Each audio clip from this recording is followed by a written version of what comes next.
SIR নাম বাদে ফের বিজেপি কমিশনকে নিশানা তৃণমূল নেত্রীর। বাংলাকে দখলের জন্য 90 লক্ষ নাম বাদ। হাড়ুয়া সভায় ফের আদালতে যাওয়ার হুঁশিয়ারি মমতা বন্দ্যোপাধ্যায়ের। তোমরা আজকে বাংলাকে দখল করার জন্য 90 লক্ষ লোকের নাম বাদ দিয়েছো। মনে রেখো, তাতেও আমরা জিতব। সুপ্রিম কোর্টে গিয়ে 32 লক্ষ লোকের নাম তুলেছি। আগামী দিন সবার নাম তুলব। আমার একটাই দুশ্চিন্তা, তাদের নামটা ভোটের পরে উঠলে তাদের অস্তিত্ব থাকবে, কিন্তু তারা ভোটটা দিতে পারবে না। বিজেপি, তুমি এটাই চাও?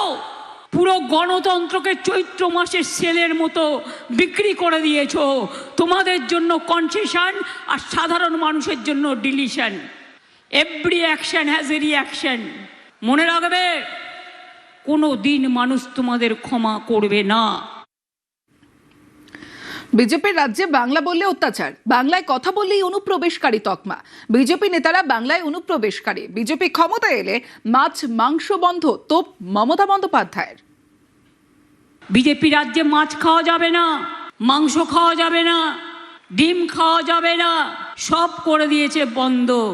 আর এখানে টেলিপ্রম্পটারে পড়ে আমোদি প্রমোদি ভাই বলে, আমি সোনার বাংলা গড়ব। বাংলাভাষী কথা বললে তাকে মারা হয়, তার উপর অত্যাচার করা হয়, আর উনি সোনার বাংলা কি করে গড়বে? মনে রাখবেন, বদলা হবে ভোটের দিনে গণতান্ত্রিকভাবে। প্রত্যেকটা মানুষ যারা আগেও অন্য দলকে ভোট দিয়েছেন, এবার দেবেন না। যদি ডিম খেতে হয়, যদি মাছ খেতে হয়, যদি মাংস খেতে হয়, যদি ছানা খেতে হয়, যদি সেদ্ধ ভাতও খেতে হয়, যার যা ইচ্ছে খাবেন, যার যা ইচ্ছে পড়বেন, যার যা ইচ্ছে ভাষায় কথা বলবেন। কিন্তু মনে রাখবেন, বিজেপি চায় না এই যে মাছের ভেড়িতে মাছ চাষ করছেন, তো আগামী দিন কি খাবেন? সব বন্ধ। এটা কখনো হতে পারে না। সুন্দরবন আলাদা জেলা করার পরিকল্পনা। সুন্দরবন নিয়ে মাস্টার প্ল্যান রাজ্যের। 5 কোটি ম্যানগ্রোভ লাগিয়েছে রাজ্য সরকার, দাবি মমতা বন্দ্যোপাধ্যায়ের। সুন্দরবনে এটা ইউনেস্কো হেরিটেজ। সুন্দরবনকে আমরা আলাদা জেলা তৈরি করব আগামী দিন। এটা আমরা অলরেডি প্রসেস করছি। আমরা বলেছি 7টা নতুন জেলা করব, তার মধ্যে সুন্দরবন কিন্তু নতুন জেলা হবে, যাতে আপনাদের এখানে সব কিছু আপনারা সামনাসামনি পান, অত দূরে যেতে না হয়।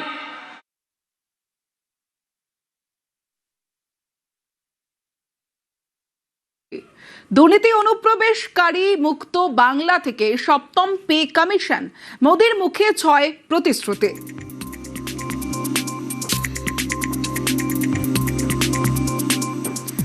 বাংলার ভোটে 6 গ্যারান্টি দিলেন প্রধানমন্ত্রী নরেন্দ্র মোদী।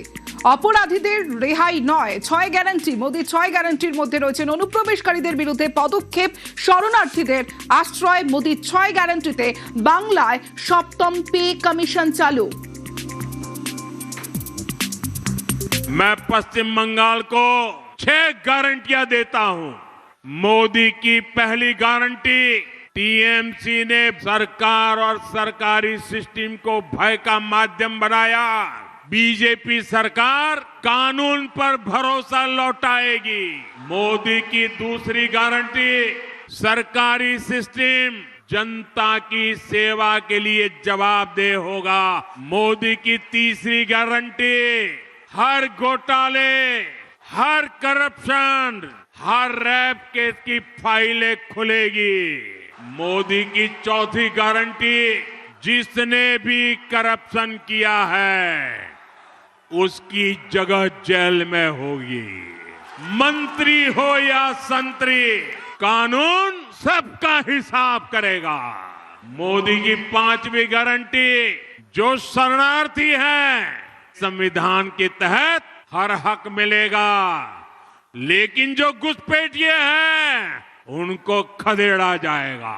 मोदी की 6ठी गारंटी, बंगाल के सभी सरकारी कर्मचारियों, आप कमल छाप पर बटन दबाइए।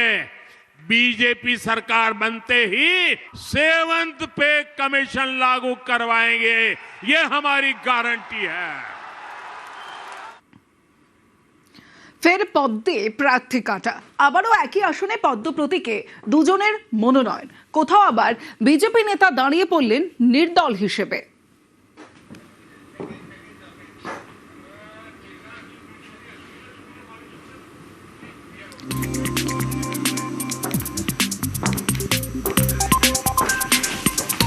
একদিকে 6 গ্যারান্টি প্রধানমন্ত্রী নরেন্দ্র মোদীর, অন্যদিকে তৃণমূল সরকারের বিরুদ্ধে ডাবল ধোঁকার অভিযোগে চড়াশুর মোদীর। বাংলার যুবকদের নয়, অনুপ্রবেশকারীদের কাজ দিচ্ছে বলে তো সরকারি চাকরিতে দুর্নীতির অভিযোগ। टीएमसी ने बंगाल के युवाओं को डबल धोखा दिया है। यहां प्राइवेट सेक्टर का नामो निशान मिटा दिया। प्राइवेट सेक्टर में नौकरियां नहीं है और थोड़ी बहुत है तो घुसपैठियों के हवाले कर दी और सरकारी भर्तियों को टीएमसी के मंत्री लूट रहे हैं। हजारों युवाओं के, उनके परिवारों के सपनों को कुचल दिया है। তৃণমূলের বিরুদ্ধে তোষণের রাজনীতির অভিযোগ মোদীর। তোষণের অসুখে তৃণমূল সংবিধান মানে না বলে তোপ প্রধানমন্ত্রীর। टीएमसी अपने वोट बैंक को खुश करने के लिए धर्म के आधार पर आरक्षण देने में जुटी है, लेकिन तुष्टीकरण की बीमारी ऐसी है कि ये कोर्ट तक को नहीं मानते, संविधान को नहीं मानते। टीएमसी को माहिष्य समाज की डिमांड को पूरा करने के बजाय बहाने बताती रहती है, क्योंकि माहिष्य समाज टीएमसी का वोट बैंक नहीं है। साथियों, मैं आज आपको भरोसा देता हूं, जिसका जो हक है वो हक उसे दिलाया जाएगा और ये मोदी की गारंटी है।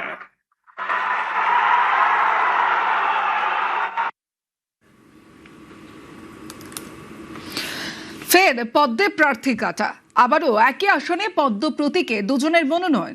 কোথাও আবার বিজেপি নেতা দাঁড়িয়ে পড়লেন নির্দল হিসেবে।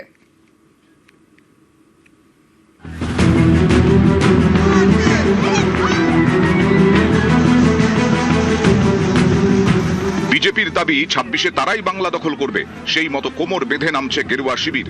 সেই বিজেপিতেই বারবার প্রার্থী কাঁটা।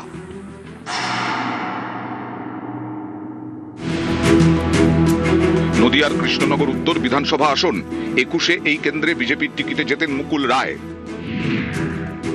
জয়ের ব্যবধান ছিল 35,000। 24-এর লোকসভায় কৃষ্ণনগর উত্তরে বিজেপির লিড বেড়ে হয় 53,000।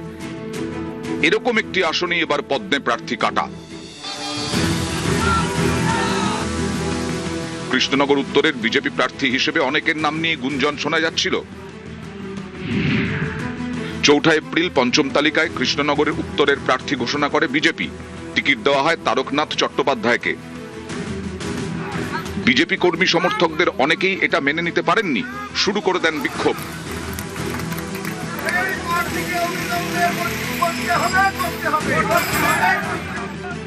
বিক্ষোভের মুখেও প্রার্থী বদল করেনি বিজেপি।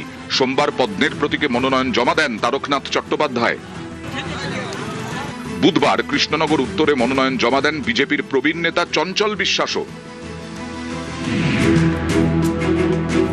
2016 বিধানসভা ভোটে কৃষ্ণনগর উত্তরে বিজেপি প্রার্থী করেছিল এই চঞ্চল বিশ্বাসকে।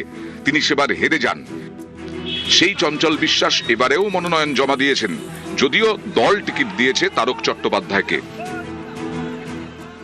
ঠিক যদি তার কাছে থাকে তাহলে তিনি জমা দেবেন। আমরা তো বিজেপি পার্টির পক্ষ থেকে রাজ্য সম্পাদক এবং সম্মানীয় বিরোধী দলনেতা শুভেন্দু অধিকারী মহাশয় এবং আমাদের সম্মানীয় জেলা সভাপতি অর্জুন কুমার বিশ্বাসের উপস্থিতিতে আমরা এসডিও সাহেবকে আমরা 6 তারিখেই সেই প্রতীক সহ সমস্ত পেপারস জমা দিয়ে দিয়েছি।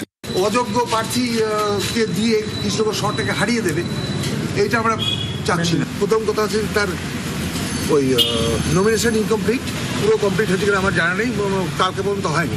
প্রার্থী আমাদের পছন্দ হয়নি, প্রতীক না পেলে আমার অটোমেটিক্যালি আমি ইন্ডিপেন্ডেন্ট হিসেবে দাঁড়িয়ে। আপনি লড়াই ময়দানে থাকছেন, তাই তো? এক আসনে বিজেপির দুজনের মনোনয়ন শুধু কৃষ্ণনগর উত্তরে নয়, দেখা গেছে ময়নাগুড়িতেও। কৌশিক রায় 21-এ বিজেপির টিকিটে জিতে ময়নাগুড়ির বিধায়ক হন। 19শে মার্চ ময়নাগুড়ি কেন্দ্রে তাকে প্রার্থী ঘোষণা করে বিজেপি। 31শে মার্চ চতুর্থ তালিকা প্রকাশ করে বিজেপি। সেখানে ময়নাগুড়ির প্রার্থী বদল, কৌশিক রায়ের জায়গায় ময়নাগুড়ির প্রার্থী করা হয় ডালিম রায়কে। বিজেপির প্রার্থী হিসেবে দুজনেই মনোনয়ন জমা দেন।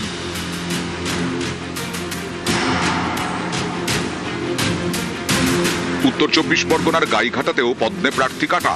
বিজেপি এখানে টিকিট দিয়েছে 21-এ জেতা সুব্রত ঠাকুরকে। এ নিয়ে বিজেপিরই অনেকের মধ্যে ক্ষোভ। ঠাকুরবাড়ির সদস্যের বিরুদ্ধে একগুচ্ছ অভিযোগ তুলে নির্দল প্রার্থী হিসেবে মনোনয়ন জমা দিয়েছেন তনিমা সেন। তিনি বিজেপির বনগাঁ সাংগঠনিক জেলার মহিলা মোর্চার প্রাক্তন সভানেত্রী। গত 14 বছর ধরে পার্টির পিছনে দিয়েছি। গাইঘাটা বিধানসভায় দীর্ঘদিন ধরে যে সকল বিজেপি কর্মীরা বঞ্চিত হয়ে আছে, তাদের স্বার্থে আমি আজকে এই নির্দল প্রার্থী হিসেবে এখানে দাঁড়াই। গত 5 বছরে সুব্রত ঠাকুর মানুষের জন্য কিচ্ছু করেননি। কলকাতা বন্দরে এবার বিজেপির প্রার্থী রাকেশ সিং জেল থেকে ছাড়া পেয়ে বিজেপির প্রার্থী, কিন্তু সেটা ঘোষণা হলো কবে? একেবারে মনোনয়নের আগের দিন। কলকাতা বন্দরে ভোট দ্বিতীয় দফায় 29 এপ্রিল। দ্বিতীয় দফার ভোটের জন্য মনোনয়ন জমা দেওয়ার শেষ দিন বৃহস্পতিবার 9 এপ্রিল। ঠিক তার আগের দিন অর্থাৎ 8 এপ্রিল রাকেশ সিংকে প্রার্থী ঘোষণা করে বিজেপি।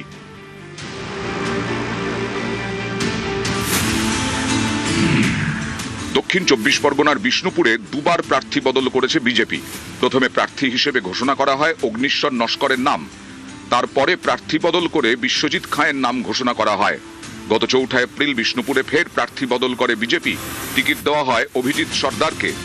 19শে মার্চ বেহালা পূর্বে সুনীল মহারাজকে প্রার্থী করে বিজেপি। 4 এপ্রিল এখানেও প্রার্থী বদল। বেহালা পূর্বে টিকিট দেওয়া হয়েছে শঙ্কর শিকদারকে। বসিরহাট উত্তরেও প্রার্থী বদল করেছে বিজেপি। প্রথমে নারায়ণচন্দ্র মণ্ডলকে টিকিট দেওয়া হয়, পরে বসিরহাট উত্তরে প্রার্থী করা হয় কৌশিক সিদ্ধার্থকে। নিউজ 18 বাংলা।